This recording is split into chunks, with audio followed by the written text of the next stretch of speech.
เกาหลีไม่เอา YG ทำไมถึงเกิดวลีนี้ขึ้นคนเกาหลีไม่ฟังเพลงจากค่าย YG แค่เพราะดนตรีที่หนักหน่วงสไตล์ที่ฮิปฮอปเกินไปหรือเพราะปัญหาอะไรกันแน่วันนี้มาย้อนดูกันก็ต้องขอบอกก่อนเลยนะคะว่าคลิปนี้ไม่ได้ต้องการซ้ำรอยแผลที่เจ็บปวดของศิลปินหรือแฟนคลับแต่ต้องการให้คนที่มาเป็นแฟนคลับศิลปิน YG ในปัจจุบันได้ทราบถึงปัญหาที่มันเคยเกิดขึ้นเรียนรู้และเดินหน้าต่อไปด้วยกันอย่างแข็งแกร่งให้ได้นะคะความจริงแล้ว YG เป็นค่ายเพลงที่ถูกยกให้เป็น1ใน3ค่ายใหญ่ของเกาหลี YG Entertainment เป็นค่ายเพลงที่ประสบความสำเร็จอย่างมากแต่ยิ่งประสบความสำเร็จมากเท่าไหร่ก็ยิ่งมักจะเผชิญกับข่าวเฉา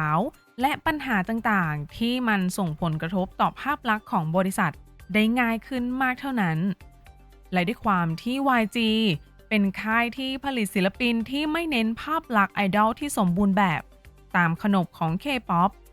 ก็ยิ่งทำให้มีคนไม่ชอบใจเป็นทุนเดิมจำนวนไม่น้อยอยู่แล้วด้วย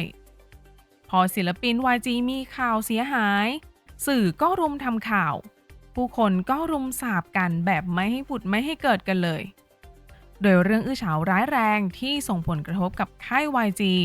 มันก็เริ่มขึ้นในราวๆปี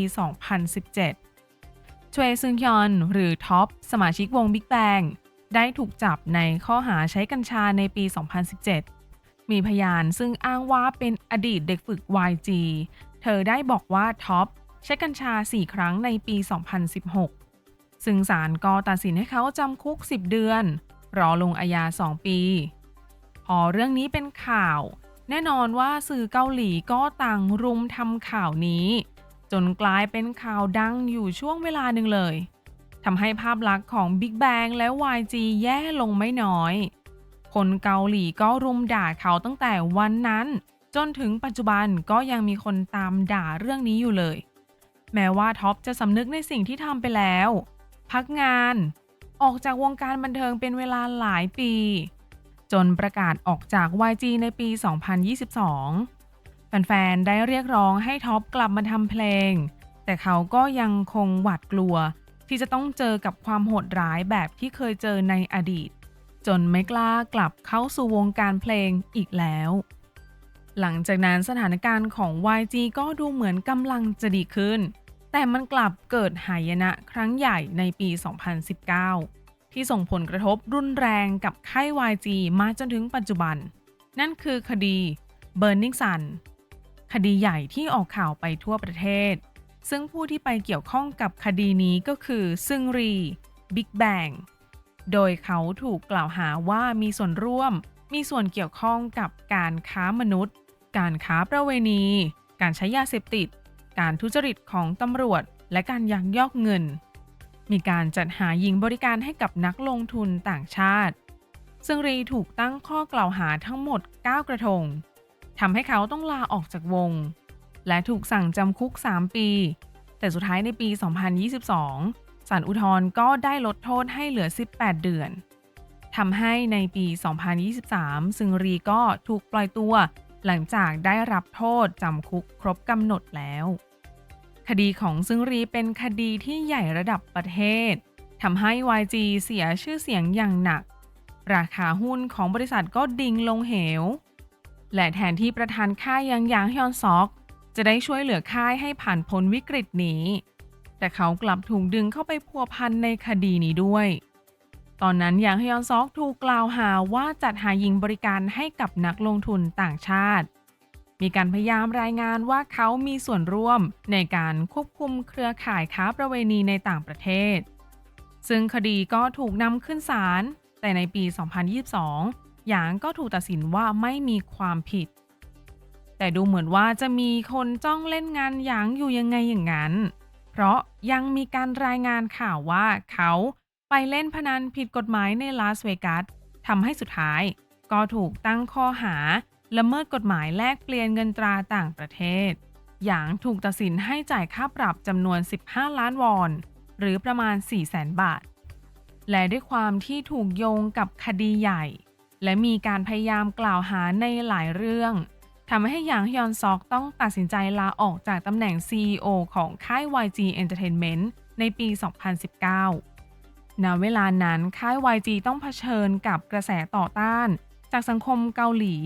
และเกิดความไม่ไว้วางใจจากแฟนๆ เกิดขึ้นว่า YG จะผ่านวิกฤตนี้ไปได้หรือไม่ บริษัทจะเจ๊งหรือเปล่า แต่ก็เหมือนเคราะห์ซ้ำกรรมซัดเพราะในปีเดียวกันนั้นก็เกิดคดีความของ BI หรือฮันบินอดีตสมาชิกวงไอคอน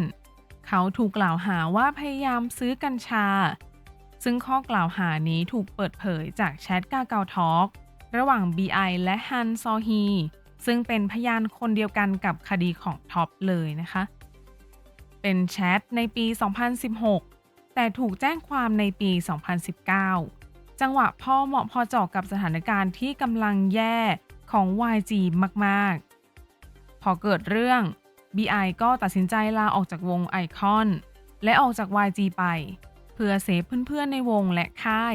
ไม่ให้ต้องย่ำแย่ไปมากกว่านี้ ในปี 2021 BI ถูกตัดสินให้คุมความประพฤติ 4 ปี และทำงานบริการสังคมเป็นเวลา 80 ชั่วโมง แต่ก็ดูเหมือนว่าคลื่นที่มันโหมกระหน่ำ YG มันจะไม่ซาลงเลย และก็ได้ซัด YG มาอีกรอบ เพราะพยานซึ่งก็คือฮันซอฮีคนเดิม ได้ให้ข้อมูลกับเจ้าหน้าที่ที่เกี่ยวกับคดีของ BI ว่าหยางฮยอนซอกได้เรียกเธอมาพบและข่มขู่ให้เปลี่ยนคำให้การกดดันไม่ให้เธอร่วมมือกับตำรวจ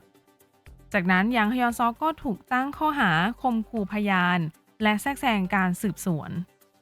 เรื่องก็ไปถึงศาลและมีการพิจารณาคดีในปี 2022 ศาลชั้นต้นให้หยางไม่มีความผิดเนื่องจากหลักฐานไม่เพียงพอ แต่ก็มีการพยายามดำเนินคดีต่อหยางก็ขึ้นโรงขึ้นศาลนับไปถ้วนจนสุดท้ายในปี 2023 ศาลก็ตัดสินจำคุก 6 เดือนและรอลงอาญา 1 ปี จากเรื่องราวทั้งหมดนี้มันก็ไม่ได้ทำให้แค่ภาพลักษณ์ของ YG ที่ย่ำแย่ สังคมเกาหลีรุมประณามด่าทอจนเกิดวลีเกาหลีไม่เอา YG เท่านั้น แต่มันก็ส่งผลกระทบไปถึงการบริหารของค่ายที่ก็ย่ำแย่ลงเรื่อยๆเนื่องจากการลงจากตำแหน่งประธานของหยางฮยอนซอกเองด้วย หลังจากที่หยางฮยอนซอกลงจากตำแหน่งในปี 2019 หยางมินซอกซึ่งเป็นน้องชายก็มารับตำแหน่งแทน แต่ก็อยู่ได้ไม่นานโดนกล่าวหาในเรื่องของการเลี่ยงภาษีจนสุดท้ายต้องลงจากตำแหน่งไปเคลียร์ตัวเอง สุดท้ายบอร์ดบริหารของ YG ก็ได้ให้ควางโบคยองที่เคยดำรงตำแหน่งผู้อำนวยการด้านการเงินของ YG มารับตำแหน่งเป็น CEO คนใหม่ควางโบคยองก็ได้บริหารค่าย YG ยาวๆมาตั้งแต่ปี 2019 จนหยางมินซอกได้พยายามกลับสู่ตำแหน่ง CEO ด้วยการขึ้นเป็น CEO ร่วมกันกับควางโบคยองเมื่อไม่กี่ปีมานี้เอง และสุดท้ายในที่ประชุมของ YG ในเดือนมีนาคมปี 2024 ที่ผ่านมา ก็ได้มีการลงมติให้ยกเลิกระบบ CEO ร่วมเป็นระบบ CEO เดี่ยว ซึ่งก็คืออย่างมินซอกเป็น CEO แต่เพียงผู้เดียวของค่าย YG ณ ปัจจุบันนี้ ก็มีการจัดระเบียบใหม่เกิดขึ้น มีการแต่งตั้งประธานคณะกรรมการคนใหม่ เรียกได้ว่าอะไรไม่ดีโละออกไปให้หมด 5 ปีแห่งความยุ่งเหยิงที่หยางลงจากตำแหน่งและไม่ได้ดูแลค่ายด้วยตัวเอง เกิดเรื่องราวมากมายศิลปินก็ทยอยออกจากค่ายไปเกือบหมดตั้งแต่ปี 2024 มาจนถึงตอนนี้อย่างฮยอนซอกก็ได้มาอยู่ในตำแหน่งผู้อำนวยการการผลิตเป็นโปรดิวเซอร์ใหญ่ของค่ายมาดูแลศิลปินเองเกือบทุกขั้นตอนและเห็นชัดเลยว่าหยางพยายามที่จะปรับภาพลักษณ์ของค่ายให้ดีขึ้นพยายามผลักดันศิลปินที่ยังอยู่กับค่ายพยายามสานสัมพันธ์กับศิลปินที่เคยอยู่กับค่ายให้กลับมาทำกิจกรรมวงกับ YG ด้วยขายธุรกิจหลายอย่างทิ้งมาโฟกัสกับศิลปินเป็นหลักและดูเหมือนว่า YG ก็กำลังค่อยๆฟื้นตัวขึ้นเรื่อยๆแล้วชาวเกาหลีก็กำลังมอง YG ดีขึ้นหันมาฟังเพลงและสนับสนุนศิลปิน YG มากขึ้นด้วยก็หวังว่าทุกอย่างจะราบรื่นจากนี้ต่อไปก็ขอให้ศิลปิน YG ได้เดินบนทางของกลีบกุหลาบอย่าได้ล้มลุกคลุกคลานอีกเลย มีผลงานอะไรออกมาก็ช่วยการสนับสนุนให้เต็มที่กันนะคะทั้งศิลปินทั้งทีมงานจะได้มีพลังสู้กันต่อไปแล้วก็ผลิตผลงานดีๆมาให้เราได้ดูได้ฟังกันอีกเยอะๆเลยนะถ้าคุณเป็นติ่งตึกดำอยากจะติดตามเรื่องราวสนุกๆของค่ายนี้ก็ฝากกดติดตามกดไลค์กดแชร์ให้เพื่อนๆมาติ่งด้วยกันเยอะๆนะคะ